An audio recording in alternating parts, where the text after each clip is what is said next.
What's going on, guys? Abrahus here. Today we'll have no camera and only very short video because I've been feeling really sick, so sorry for that. Someone requested for me to make a video about the Buckeye battles lists, but I have my reason for basically not recording the videos about the lists from the major tournaments recently, because most of them just look not very new and most of them look very standard. And this is not any kind of accusation towards US players or any other players, but it's just very hard to show something that's a bit more unconventional, just because everything became conventional. And like there are no interesting new concepts except for some demons, but demons also don't look that much interesting to me, so I just picked one list that I want to talk about. I don't think it's a very competitive list. It comes from Orcs and Goblins, and it comes from the player named Reich. So basically, this is a list. If you cannot see, I'm sorry. There are 2x40 Cave Nashers, 2x10 Cave Nashers, 2x40 Forest Goblins with shields only, no commands, no spears, 47 Orcs, regular Orcs, not feral Orcs, with additional hand weapons and fighting extra rank banner, and only banner. There is Iron Orc BSB. There is General on Cave Nasher with 18 inches general leadership and Vanguard. Unfortunately, he cannot join any unit, so this doesn't help much.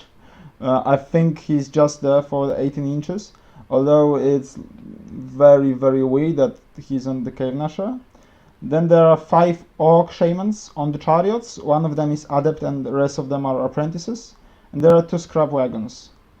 As you can see, it's really hard to fit it into the deployment zone. I think this is a pretty fun list. I would say that it's just good fun to play with and to play against. I would guess that the Scrap Wagons should go onto one flank together, just to make sure that they get some charges. So if you have two times random movement, it's easier to get it than 1 time random movement. I would guess that the Nashers go much more on the flanks, since they don't need leadership as much, and then the center should consist of the rest of the army. The chariots, I wouldn't group them in one unit, I guess, but you can do that. Unfortunately, those are not Goblin Chariots. Goblin Chariots with movement 9 have much better chance at charging anything, and Chariots with movement 7 don't have that great of a chance. I guess having 290 wounds on the table is pretty nice. I'm not going to suggest any improvements to the list because it's obviously as good as it can get.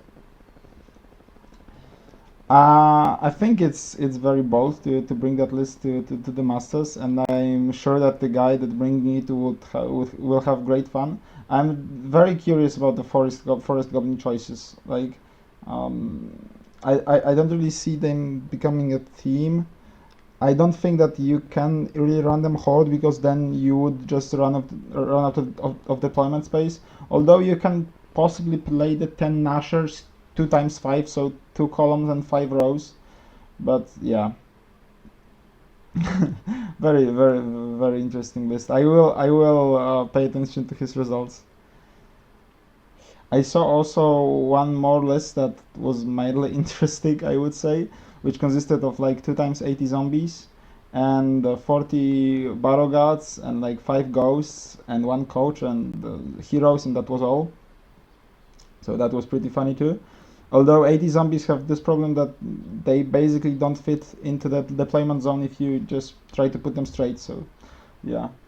I would much rather talk about such lists than the list that everybody and their mother already seen. I hope you guys will have a great fun at Buckeye Battles. This is probably the biggest event in the United States, or maybe one of the biggest events. So I'm sure the competition will be tough, and it will be nice to see the results coming. Let's see how the team can do at their own masters. Next week we'll have the Warriors review that I promised for this week. Hope you guys enjoyed it, and see you in the next one. Cheers.